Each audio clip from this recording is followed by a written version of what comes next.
Okay, so today we're going deep on moving averages. All right. We've got Sounds good. some really interesting stuff here about how traders use these things to kind of suss out market trends. Yeah. And I'm actually really excited to get into this with you. Yeah, me too. Moving averages, it seems pretty simple on the surface, right? You're just smoothing out the price action Ah, over a certain period of time. Right. Yeah.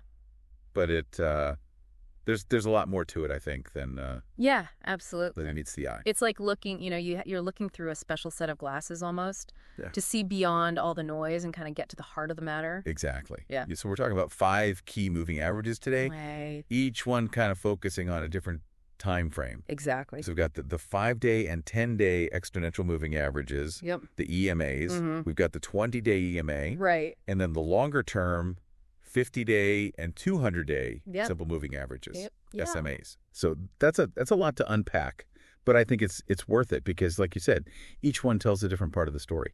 For sure. Yeah. And I think they all work together too. Yeah, They kind of build on each other. absolutely.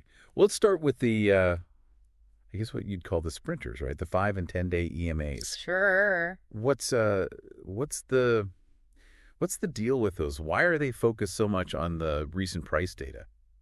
Well, because they're giving more weight to that recent data, they're exponential. Right. So they're really good for traders who are trying to kind of ride those short-term waves, especially in a volatile market. Right. Imagine you're a day trader and you need to spot a sudden shift in momentum. Right. You're going to want something that's going to react a lot faster than, say, the 200-day moving average. Right. So that's where these 5 and 10-day EMAs really shine, It's like choosing the right tool for the job. But wouldn't that make them more susceptible to false signals?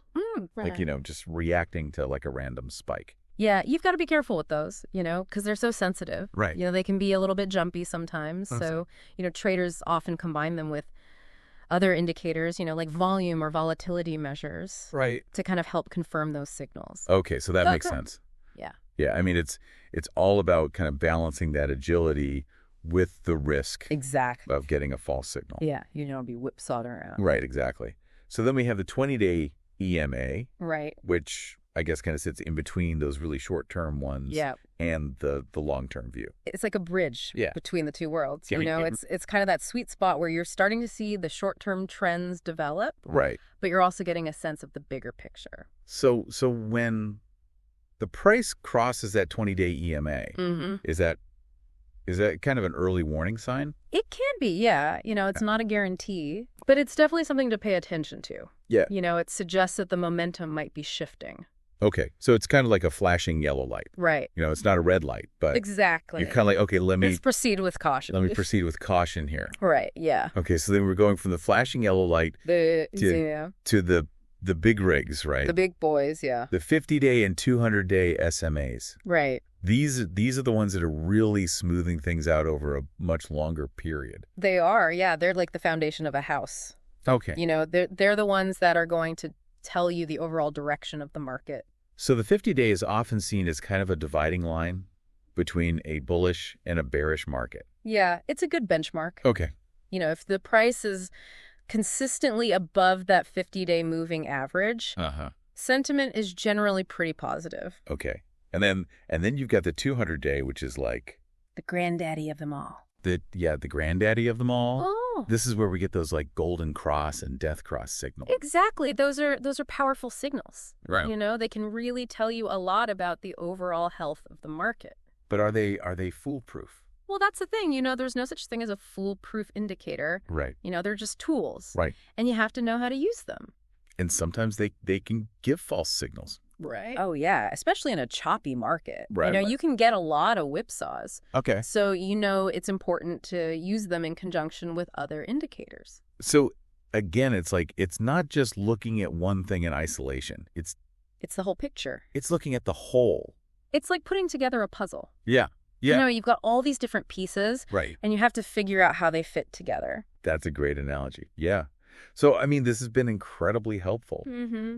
I think that the main takeaway for me is that there's a lot more to moving averages than meets the eye. Oh, yeah, absolutely. And, knowing which one to use really depends on your trading style and your risk tolerance. Exactly. Are you a day trader?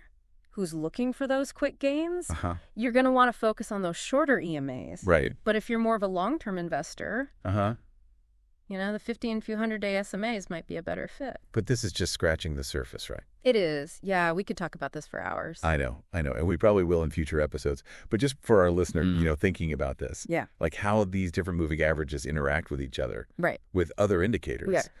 can reveal even deeper insights, right? Absolutely. It's like anything else. The more you study it, Yeah. the more you learn, The more you learn. the better you get at it. Right. And that's where the real mastery lies, I think. I think so, too.